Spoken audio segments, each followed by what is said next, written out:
Alright, time to feed these hungry fans. Hello people, mornings, another beautiful day. Yeah, hope your five senses work, health and strength is good, or excellent. What? Well, let's see, we got path tracing, ray tracing, we got frame generation, we got DLAA, DLSS, Intel XCSS, all that, right? We got something new on the horizon. Listen to this. This article is very short. It's from video cards. Listen to this.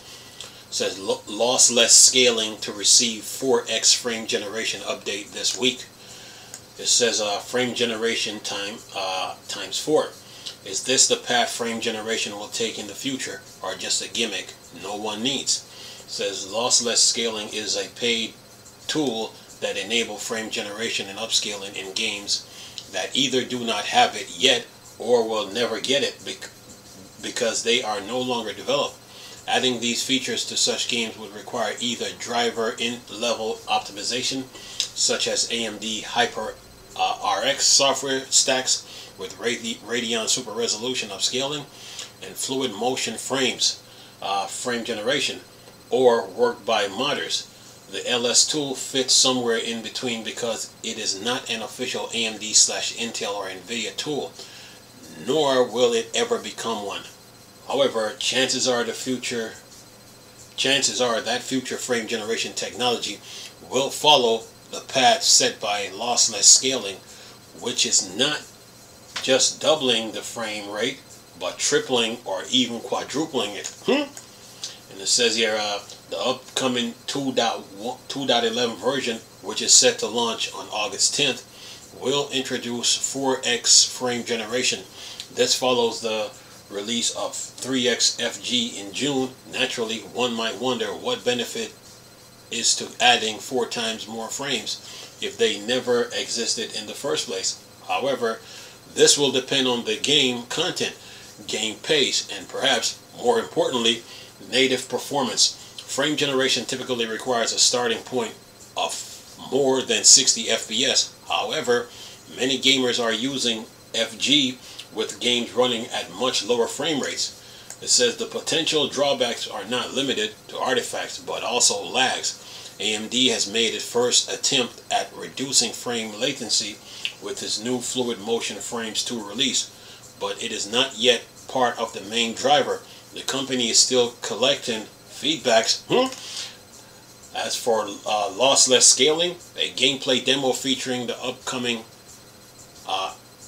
X4 FPS increase is shown in the following video. And that is that. So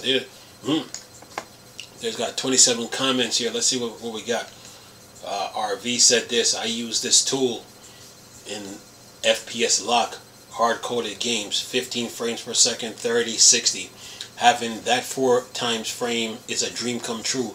I don't mind input lag over very low FPS cap games.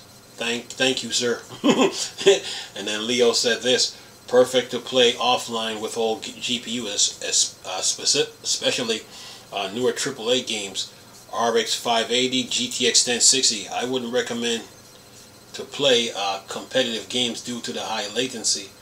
And then Defendor said this: great, the next meaningless spec war, more and more fake frames until it's basically 10 times or unlimited. Then Item said this: nice tech and idea about X4. In addition to motion smoothness, it helps to improve texture clarity in motion and eliminates ghosting if the response time of the matrix is slow. Even a fast 240 Hz IPS monitor has a slower response time when playing at 50 frames per second. This tech helps to get 100% from your monitor. UPD, if you want to reduce input lag, then use performance mode, however, with some reduction in gen frame quality. So it has its advantages and disadvantages. Then who is this? Andre said this: yeah, this is perfect approach to fight the display persistence.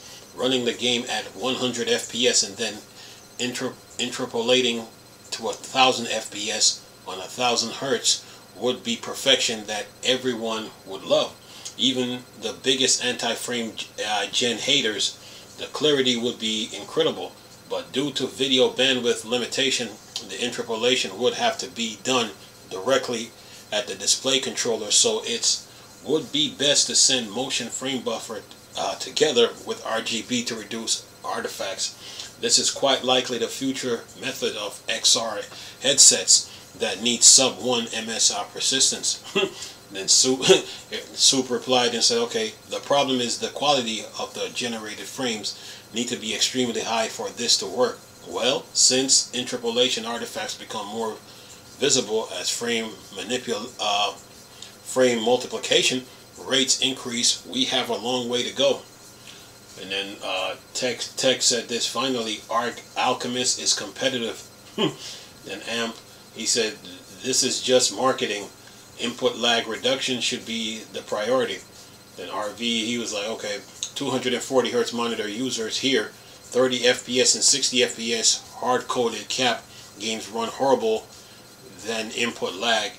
In competitive or single-player games, you just don't need to enable and stick to hard-coded caps, FPS 30/60 on your high refresh rate monitor, where games doesn't support NVIDIA AMD. It's personal preference. Me personally, I will rather get closer to 240 FPS to enjoy single-player games for fun. Only competitive games, I turn this off. That mean there must be a downside. Swamp said this, 100 FPS 1% lows on CRTs is what I need. And then Andre said this, even ignoring the new interpolation drama, this is a difficult subject. Going low level in game engine devs face a trade-off known for decades. One, lowest possible latency but more susceptible to hitch and stutter. Add some buffering and smooth everything out, improves frame rate, but that also adds latency. It may be counterintuitive that making the engine natively makes more FPS can result in worse latency, but it is true. Game devs is a difficult industry. It is, especially if you don't know what you're doing. Then Sunshine said this, yes, how it feels is more important than how it looks. Try to tell that to women. Anyway, I can play well with 140 FPS with screen tearing and artifacts. I cannot with a pristine smooth picture who feels like 20 FPS. Symbiote said this, I can finally watch anime in 240 FPS. And Moses, he said this, incredible technology, but latency will probably be 2x. And Damara, he said, I'm using the 3x mode on 60 FPS based on frame rate. The latency feel lower than 60 FPS with VSync. I feel like people are overblowing the latency increase. Frame generation was never intended for esport anyway. Good point. He said, Defender said this, it is not incredible. It's the same frame smoothing tech for HD TVs that everyone used to make fun of, and of the AMD, NVIDIA, and lossless scaling frame gen is a distant third.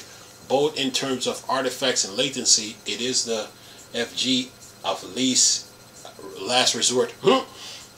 Then Orion said this, latency is the same as 2x and 3x. Macro, are 4x fake frames useless?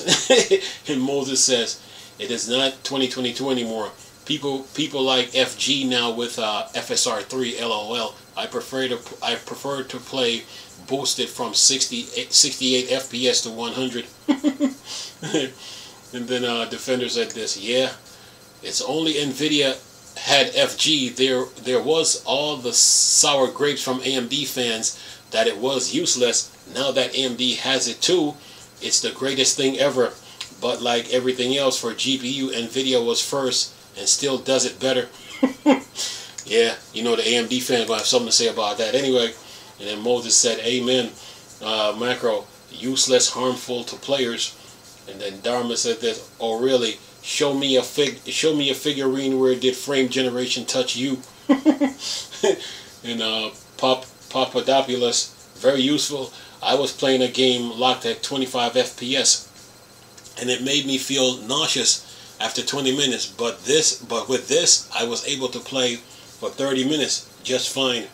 Andre said, I guess with a gamepad this is usable, but starting with 30 FPS using a mouse feels like molasses. Macro, the minimum is 60 FPS, 25 is, can't say that word. Anyway, and then last one, Shaven says, more you frames buy, more you save. Alright, that's the end of that. So those were all the 27 comments I went through. Well, we'll see what they do with this this lossless scaling. We'll see how this plays in the months, in the days and months to come, you know. But AMD, Intel, and Nvidia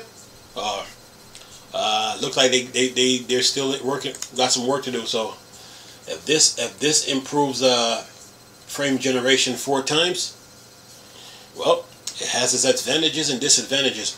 This article has a video in it. I will leave the video in the description box. Anyway, hope you guys enjoyed the video though.